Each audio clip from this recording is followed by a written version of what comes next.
आज तक की बिल्डिंग के पास अगर नोएडा अथॉरिटी के पेपर्स हैं और कोई भी जाकर वहां पर वक्फ वाला कहे कि आज तक की बिल्डिंग मेरी है, तो क्या आज तक की बिल्डिंग उसकी हो जाएगी क्या? तो ऐसे ऐसे भूमाफियाओं के खिलाफ अगर आप कोई काम कर रहे हैं, वक्त में पारदर्शिता आ रही है, तो उसमें दिक्कत कहां है? ना आपके पास डॉक्यूमेंटेशन किया हुआ है, ना आप उसका रसीद कटाते हैं, कोर्ट भी आपका, सजा भी आपका, वकील भी आपके, ऐसा थोड़ी ना चलता है देश में।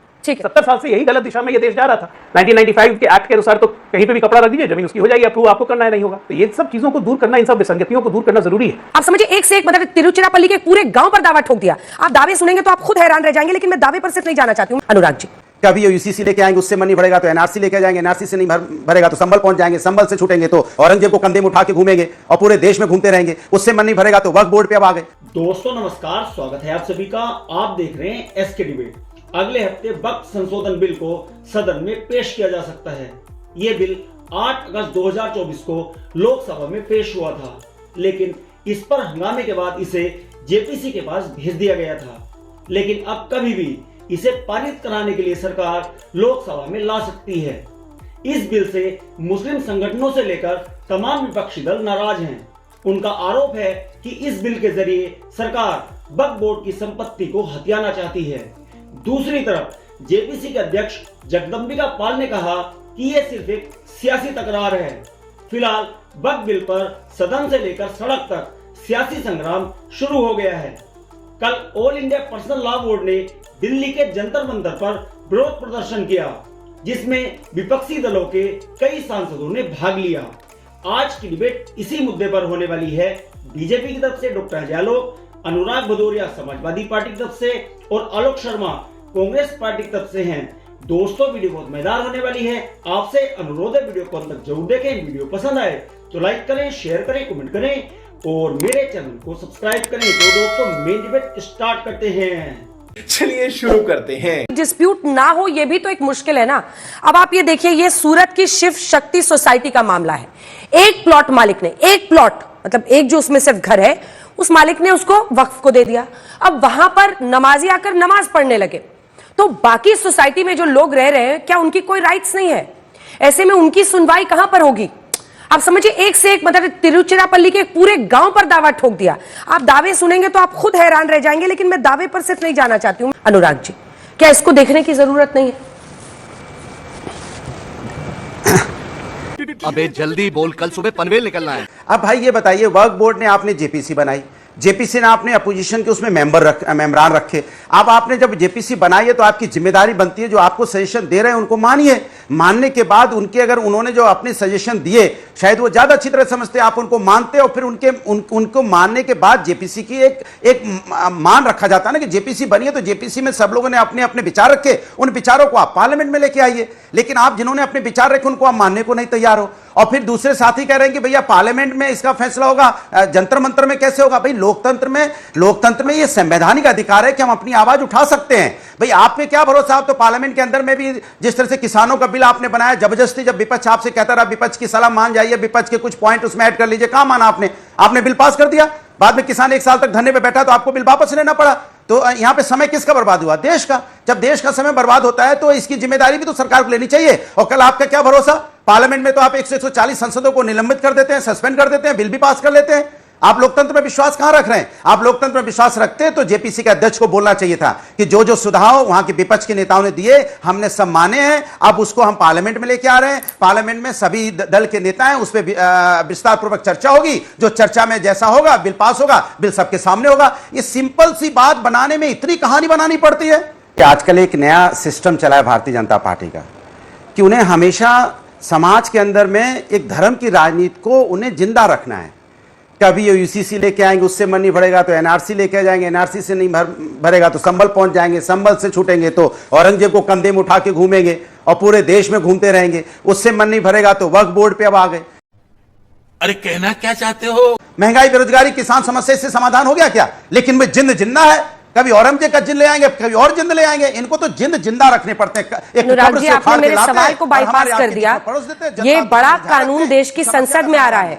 क्या आपने इस कानून की बारीकियां जो रिपोर्ट आई है उसको पढ़ने की कोशिश की है? जो मेरा सवाल था उसको आपने एकदम ही बाईपास कर दिया। नहीं, आपके सवाल का सीधा सा जवाब है। मैंने आपको सीधा जवाब है। हम सभी से ये कहेंगे कि सब लोग अपने अपने फायदे के लिए देश का नुकसान मत कीजिए। किन बिंदुओं पर विरोध है आपका, आपकी पार्टी का, और क्या चाहते हैं? बीजेपी जो बार बार ये फैसला सुना देती है टीवी चैनल्स पे बैठ के कि इसमें तो किसी कायदे उसमें नहीं जा सकते हैं, कानून के तहत आप किसी कोर्ट में नहीं जा सकते हैं, ऐसा नहीं है। कोर्ट के तमाम रास्ते खुले हुए हैं। अमेंडमेंट पहले भी हुए। 2013 के अंदर जो लास्ट हमारे अमेंडमेंट्स हैं उसके अंदर तो बहुत सारी पावर्स उनकी कम कर दी गई। उसमें तो जो एडवाइजरी कमेटी थी उसको डायरेक्टिव बॉडी बना दिया। 2 महिलाएं ऑलरेडी हैं उसमें। सर्वे 1 साल में होना जरूरी है और अगर नहीं होता है तो 2 साल की सजा है। तो ये बार बार जो गुमराह करते हैं कि साहब ऐसा हो गया, ऐसा हो गया, ऐसा नहीं है। दिक्कत ये है कि ये बिल के जो इंटेंट है अंजना जी, वो इंटेंट गलत है। जब बिल प्रस्तुत किया गया, रिपोर्ट जब पिछली बार जब 13 फरवरी को प्रस्तुत की गई तो दूसरी तरफ से नारे लग रहे थे जय श्री राम के। अब कल को अगर हिंदुओं से रिलेटेड कोई बिल लगेगा तो और वहां पर अल्लाह अकबर के नारे लगेंगे तो इंटेंट के ऊपर गलत सवालिया निशान लगेंगे। आप अगर ट्रांसपेरेंसी लाने चाहते हैं तो कोई मना नहीं कर रहा है, ठीक है, लेकिन ट्रांसपेरेंसी के नाम पर जो अभी तक जो चीजें सामने आई हैं, जेपीसी में जो ऑपोजिशन ने सुझाव दिए उनको आपने नहीं माना। ठीक, नॉन एंटिटीज जो पार्टी नहीं थे उनके सुझाव को माना। क्लॉज बाय क्लॉज जो डिस्कशन होना चाहिए उस पर बात नहीं हुई। ठीक है, डिसेंट नोट में कोट कर रहा हूं, डॉक्टर सैयद नासिर हुसैन का जो डिसेंट नोट था वो उसके अंदर से हटा लिया गया।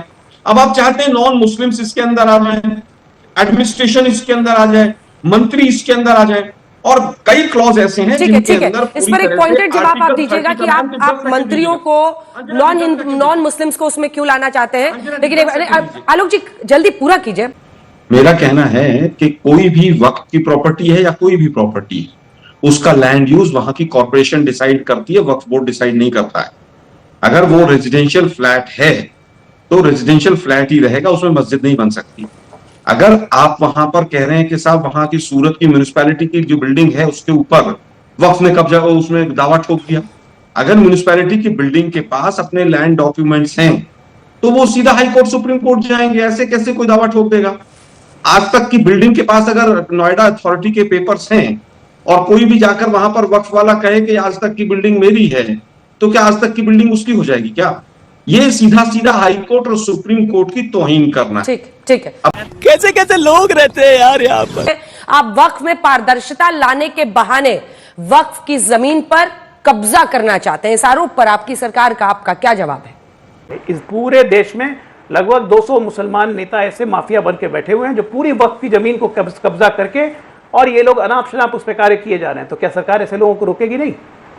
वक्फ के लैंड को कर्नाटक अल्पसंख्यक आयोग की रिपोर्ट है, कांग्रेस की सरकार है, आलोक भाई बताएंगे। अभी 4 महीना पहले उन्होंने रिपोर्ट दिया कि वक्फ बोर्ड ने वहां पर लैंड को कमर्शियल डिक्लेयर कर दिया है। इनकी सरकार चूंकि वक्फ है, मुस्लिम है, तो कुछ कहेगी नहीं। तो इस ढंग से चल रहा है। असदुद्दीन ओवैसी हैं, खुलेआम वो चेयरमैन साहब जो थे उन्होंने कहा कि 3000 करोड़ से ऊपर की संपत्ति वक्फ की। असदुद्दीन ओवैसी हत्या के बैठे हुए हैं। तो ऐसे भूमाफियाओं के खिलाफ अगर आप कोई काम करें, वक्फ में पारदर्शिता आ रही है तो उसमें दिक्कत कहां है? कौन वक्फ की जमीन ले रहा है?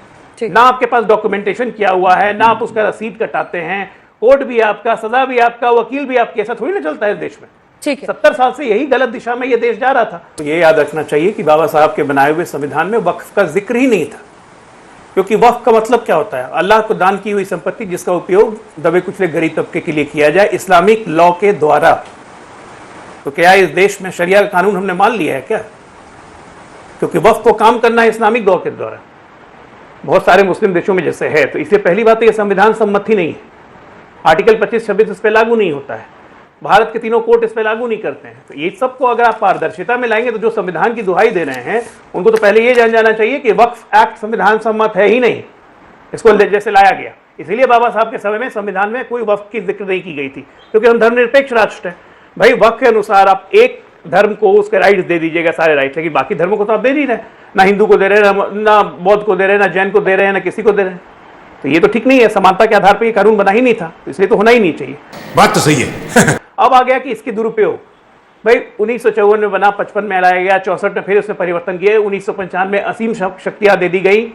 1995 के एक्ट के अनुसार तो कहीं पे भी कपड़ा रख दीजिए, जमीन उसकी हो जाएगी। अप्रूव आपको करना है, नहीं होगा। तो ये सब चीजों को दूर करना, इन सब विसंगतियों को दूर करना जरूरी है। ये एक्ट इसलिए लाया गया था। भाई पार्लियामेंट में जब पेश किया गया था, जेपीसी में आप गए, जेपीसी में ऑल इंडिया पर्सनल मुस्लिम पर्सनल लॉ बोर्ड से लेकर विपक्ष के तमाम नेताओं ने अपने ऑब्जेक्शंस रखे, अपनी बातें की। अब सब कुछ सम्मिलित होकर रिपोर्ट सरकार को चला गया, संसद में रखने वाले हैं, तो बैठ गए धरना पे, जंतर मंतर। गजब बेइज्जती है।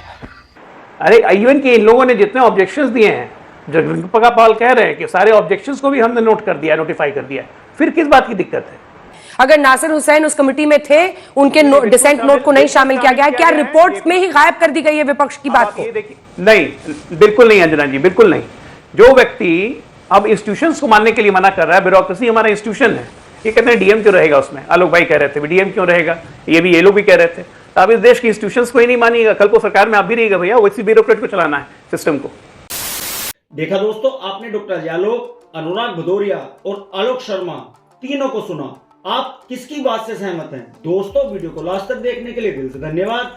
और वीडियो के बारे में आपकी क्या राय है कमेंट सेक्शन में कमेंट करके बताएं। और अगर वीडियो पसंद आई हो तो लाइक करें, शेयर करें, कमेंट करें और मेरे चैनल को सब्सक्राइब करें। तो दोस्तों, मिलते हैं अगली वीडियो में। जय हिंद, वंदे मातरम, जय श्री राम।